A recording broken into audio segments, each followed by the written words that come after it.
এই সবেমাত্র কৃষুকে ডাক্তারের কাছ থেকে নিয়ে আসলাম, আর এসেই আমি ব্যাগটার মধ্যে খোঁজাখুঁজি করছি কৃষুর যে দুটো মেডিসিন নেবুলাইজারে লাগে সেই দুটো খুঁজে পাচ্ছি না। এবার আমি ভাবছিলাম যে সব কিছু একেবারে গুছিয়ে একবারে রেখে দিই ব্যাগটার মধ্যে, যাওয়ার সময় তাড়াহুড়ো লাগবে না, আর কিছুতেই ওই দুটো মেডিসিন খুঁজে পাচ্ছিলাম না।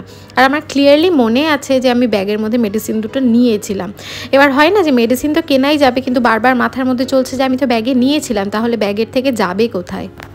ওর নেবুলাইজারে যে দুটো মেডিসিন দেওয়া হচ্ছিল ওই দুটো কি আমরা হসপিটালে ভুলে রেখে এসেছি? হ্যাঁ, আমি তো ব্যাগে রাখলামও, কিন্তু ব্যাগে তো পাচ্ছি না। দেখি ব্যাগটা আরেকবার দেখি, ওখানে তো শুধু ভাঙাগুলোই ছিল।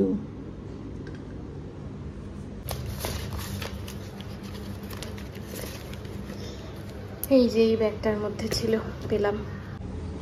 এতগুলো গুচ্ছের ওষুধ খাওয়াতে হচ্ছে, আর ওষুধ খাওয়ানো মানেই বাচ্চাদের কষ্ট হয়। বাচ্চারা ওষুধ কখনোই খেতে চায় না। ওষুধ খাওয়াতে গিয়ে কখনো কাশি উঠছে, বমি করে দিচ্ছে, তার মধ্যে ঠান্ডা লেগেছে, তো ঠান্ডা জাতীয় কিছু দিতেও পারছি না, কিন্তু আবার মুখে ছালা হয়েছে, তাই গরম স্পাইসি খাবারও খেতেও চাইছে না।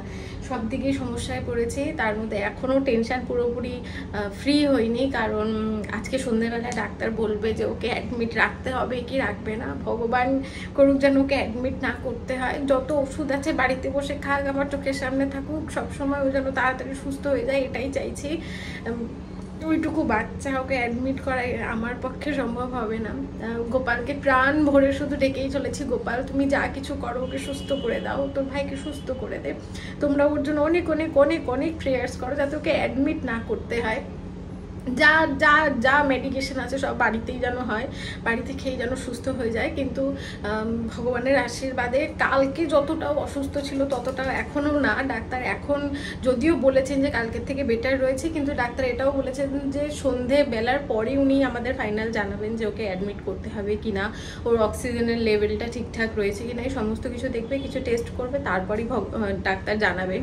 সো এখন দুপুর আমরা এখন অবধি সেরকম কিছু খাইনি। ওই একটা পিৎজা এনেছিলাম, ওইটাই খেয়েছি। এখন কৃষুর বাবারও একটু খিদে মতন পেয়েছে, দেখি কিছু বানাই, আর কৃষুর জন্য অল্প কিছু বানিয়ে রাখবো। 2-4 চামচ যতটুকু খায় ততটুকুই শরীরে গেলে ততটুকুই কাজে দেবে। তো চিন্তা ভাবনা করছি যে ওকে কী দেওয়া যায়।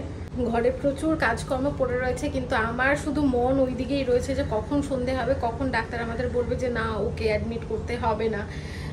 মানে মুখে খাবার দিতেও ইচ্ছা করছে না। আবার যেহেতু দুদিন আমিও প্রায় না খাওয়া, আবার এখন যদি আমি অসুস্থ হয়ে পড়ি তাহলে বাচ্চাটাকে দেখবো কি করে। তো ওই হিসেবেই এখন শুধু চিন্তা করছি যে সেদ্ধ ভাত বানিয়ে নিই নাকি একটু মুড়ি মাখা করবো, কিছুই বুঝে উঠতে পারছি না। কোনো কাজ করতে যাচ্ছি শুধু মনে হচ্ছে যে কৃষককে গিয়ে একবার দেখে আসি, যদিও ওর বাবা ওই ঘরে রয়েছে, কিন্তু তাও মনটা মানছে না।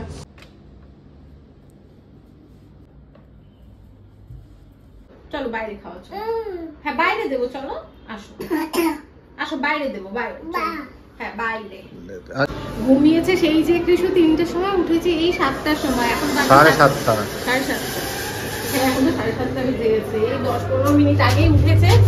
আর এটা গ্রাউন্ড ফ্লোর প্রেস করো। এবার যেহেতু 8টার মধ্যে ক্লিনিক বন্ধ হয়ে যাবে, তো এখন তড়িঘড়ি করে ওকে কোনো মতে রেডি করিয়ে নিয়ে বেরিয়ে পড়েছি। একটুখানি ম্যাগি খাওয়ার জন্য জোর করছিল, ওই আমাদের থেকে একটুখানি ম্যাগি খেয়েছে, আর এখন একটা কেক নিয়ে বেরিয়েছি। এই আসলাম আমরা ডাক্তারের ক্লিনিকে, আর এখানে কৃষু সোনা যেখানেই লিফট দেখে টিক টিক টিক টিক চলতেই থাকে। পুরো রাস্তাটায় কেকটা ধরে নিয়ে এসেছে, একটা কামড় পর্যন্ত মুখে দেয়নি। আজকে ক্লিনিক পুরোই বন্ধ। সকালবেলায় আজকে এত বাচ্চারা এসেছিল, মানে সব বাচ্চারই একই প্রবলেম, ঠান্ডা গরম লেগে সর্দি কাশি এই জিনিসটা। তো এই কারণে সকালবেলা ডাক্তার এসেছিলেন। ন্যাচারালি সানডেতে ক্লিনিকগুলো বন্ধই থাকে, তো আজকে সন্ধ্যাবেলা এখনো ডাক্তার আসেনি। যদি কোনো এমার্জেন্সি কেস থাকে তাহলে ফোন করলে আবার চলে আসে। এখানে ডাক্তারের ক্লিনিকে একটা বড় হসপিটাল বা নার্সিং হোমে যা যা ফেসিলিটিস থাকে সব এখানে ডাক্তারের ক্লিনিকেই থাকে। এই যে এই সাইডে রয়েছে এমআইসিইউ, ওই সাইডে ডেলিভারি রুম, ডিলাক্স রুম, মানে যা দরকার হয় বাচ্চা ডেলিভারি করার থেকে, বাচ্চার যদি কোনো প্রবলেম থাকে, কমপ্লিকেশন থাকে, সব কিছু এখানেই পাওয়া যায়। তো আলাদা করে হসপিটাল বা নার্সিং হোমে খুব মানে হয় না যে ডেলিভারি, তা না, প্রচুর মানুষ ডেলিভারি হসপিটাল নার্সিং হোমে করায়। কিন্তু যারা ধরো এই ডাক্তারের কাছে প্রথম থেকে দেখাচ্ছে তাদের ডেলিভারি এখানেই হয়। যেমন আমার ডেলিভারি, আমার গাইনিকের এরকমই ক্লিনিক ওখানে হয়েছিল। কোলে নি নাও গো, জুতো পরিয়ে নিয়ে আসিনি। হ্যাঁ এই মাত্র যে বাচ্চাটা কিনেছিল ওটা মানে আজকেই ডেলিভারি হয়েছে। আচ্ছা হ্যাঁ, হয়তো অন্য কোনো ক্লিনিকে হয়েছে আর এখানে ডাক্তার দেখাতে নিয়ে এসছে। এইটুকু ছোট্ট বাচ্চা দেখে সেই ছোটবেলায় কৃষির কথা মনে পড়ছিল। হ্যাঁ ওটা একদম ছোট, 2 কিলোর কম মানে অনেক ছোট বাচ্চা। রাস্তায় বেরিয়ে শুধু ওর একটাই বায়না থাকে, এই বেলুন। যেখানে দেখবে সেখানে একটা করে বেলুন কিনে নেয়।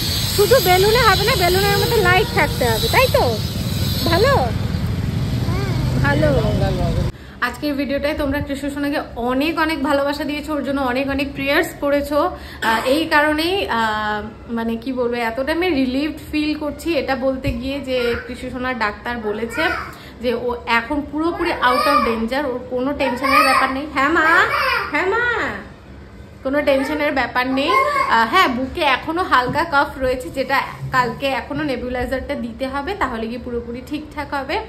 তো এখন অনেকটা আমি রিলিফ ফিল করছি। স্বাভাবিক ব্যাপার, বাচ্চা যখন পুরোপুরি ধীরে ধীরে সুস্থ হওয়ার দিকে যায়, এর থেকে বড় চাওয়া পাওয়া কিছুই থাকতে পারে না। এই কয়েকদিন তো নাওয়া খাওয়া আমি পুরো মাথায় উঠিয়ে দিয়েছিলাম। তো ফাইনালি আজকে যখন ডক্টর গুড নিউজটা দিল, আজকে মটর চাওয়াল বানিয়েছি আর একটুখানি চাটনি বানিয়েছি, সেদ্ধ ভাতটা ফাইনালি এবার বাই বাই করে দিয়েছি। আজকে আর সেদ্ধ ভাত খেতে হবে না। কি খাবে মা? জল খাবে। বলো পানি। তোমরা অনেকেই দেখছিলাম কমেন্টে বলেছো যে কৃষুকে এখন একটুখানি গলা গলা জাতীয় কোনো খাবার দিই, যাতে ও গিলে খেয়ে নিতে পারে, অ্যাটলিস্ট ওর পেটে ভারী খাবার কিছু যায়। তাই রাতের বেলা ওকে একটুখানি সেদ্ধ ভাত বানিয়ে দিয়েছিলাম, একদম পাতলা করে গলা গলা করে 2-4 চামচ মতন খেয়েছে। আর যেহেতু এখনো তো মুখের ছালাটা পুরোপুরি ঠিক হয়নি, তাই আর জোর করিনি, যতটুকু খেয়েছে ততটুকুই খেয়েছে। কালকে থেকে আরো ধীরে ধীরে মানে আরো ভালো ভালো খাবার বানিয়ে দেওয়ার চেষ্টা করবো, যাতে করে ও খেয়ে নেয়। আমার কাছে ওষুধ দেখলেই দৌড়ে ওর বাবার কোলে গিয়ে কোথায় লুকাবে সেটা দিশা পায় না। আর এখানে এই যে এখন এখানে দৌড়াদৌড়ি করছে, এই মাথা থেকে এই মাথা, আবার এই মাথা থেকে ওই মাথা। বাস বাবা আসো আসো, আর জায়গা নেই, কোথায় গিয়ে বসেছে কি বলবো।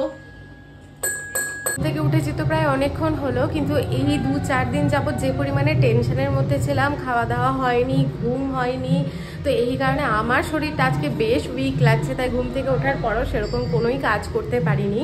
তোমরা দেখেছিলে হয়তো এই জায়গাটায়, সোফার এই জায়গাটায় অনেক জামা কাপড় এরকম ছড়ানো ছেটানো ছিল, তো এইগুলোকে সকালবেলা উঠে ভালো করে এক সাইডে করে ভাঁজ করে রেখেছি। কৃষু আর কৃষুর বাবা এখনো ঘুমোচ্ছে, ওরা ঘুম থেকে উঠলে এগুলোকে আলমারিতে রেখে দেবো। আর হালকা একটু ব্রেকফাস্ট এখন বানিয়ে নেব, কারণ আজকেও কৃষু সোনাকে নেবুলাইজারটা দিতে ডাক্তারের ক্লিনিকে যেতে হবে, তো হালকা ব্রেকফাস্ট করিয়ে নিয়েই যাবো ভাবছি। গুড মর্নিং বাবা, গুড মর্নিং। সকাল সকাল আমরা একটুখানি চা মুড়ি খেলাম, চা মুড়ি খেয়ে বেরিয়ে পড়েছি, ডাক্তারের কাছে যাব। আর এই যে আমাদের ছোট্ট কৃষু রেডি হয়ে বেরিয়েছে ডাক্তারের কাছে যাওয়ার জন্য। কৃষু দেখি তো, কি তো তাকাও তো, আসো কোলে আসবে। ওরে মা, তোমাদের সবার ভালোবাসায় আশীর্বাদে কৃষু সোনা আজকে অনেকটা ভালো আছে। দেখি ডাক্তার আজকে কি বলে। আর থ্যাংক ইউ সো মাচ কৃষুর জন্য এত এত ভালোবাসা, এত এত প্রেয়ার্স করার জন্য। সবাইকে হাই বলো, বলো সি ইউ, সি ইউ। ও বাবা আস্তে আস্তে হাঁটো, বাই করো। পড়া চেঞ্জ, কৃষু আর লিফটে যেতে চাইলো না, কৃষুই ইনসিস্ট করলো আমরা যেন সিঁড়ি দিয়ে যাই, তাই আর কি আমরা সিঁড়ি দিয়ে যাচ্ছি। যদিও ওর ডাক্তারের ক্লিনিকটা হচ্ছে 2nd ফ্লোরে, তাই খুব একটা অসুবিধা হবে না।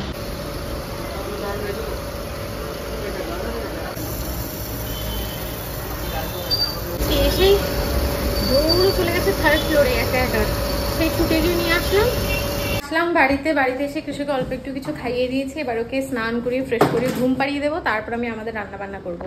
কি করছিস তুই এখানে, দুষ্টুমি করছিস? ঘুমাবে না? এসি চলবে? আচ্ছা আসো তাহলে, চলে আসো শোনা। এদিকে ছেলে কিছুতেই ঘুমাচ্ছে না, আর আমাকেও লাগবে ওর বাবাকেও লাগবে, দুজনকে চোখের সামনে বসে থাকতে হবে, ওখানে বসে খেলবে। আর আমাদের পেটে এদিকে ছুঁচো শুধু এত পরিমাণে দম দিচ্ছে সেটা বলার মতো না। সকাল থেকে শুধু ওই চামড়ি খেয়েই রয়েছি। এখন দেখি কোনো মতে যদি ও একটু ঘুমোয় তাহলে আমি রান্না বান্না করবো, তারপর কিছু খেতে পারবো। কৃষু একটু ঘুমু দাও, ওইখানে লেখালেখি করছে। এই ব্লগটা এখানেই শেষ করছি। আবার সন্ধ্যাবেলায় কৃষককে নিয়ে ডাক্তারের কাছে যেতে হবে।